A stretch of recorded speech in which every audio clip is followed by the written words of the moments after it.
autumn of 1989, we bought a tiny house in the shadow of the medieval citadel of Carcassonne. It was a little run down, but it was the best view in France, where the Cathars had lived and died and been persecuted in the 13th century. And that was it. I fell in love with the Languedoc.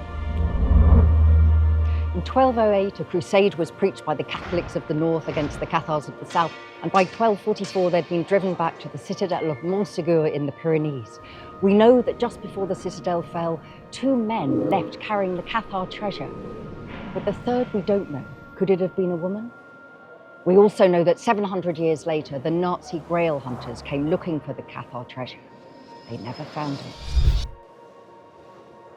So you see, fiction takes over where history runs out. And when I first went to Montségur, I had all the voices in my head of what happened on the 16th of March, 1244, and the Cathars being burnt in the pyre. And I suddenly imagined a woman in a red cloak pulling it around herself. 10 years later, when I came to write that chapter in Labyrinth, I realized it was Alaïs, and I'd met her then, but I didn't know who she was. So to celebrate the 20th anniversary of the publication of the novel that took the world by storm, I'm going on a one-woman theatre tour. We're going to celebrate the landscape, the soundscape, the music, the myth and the legend.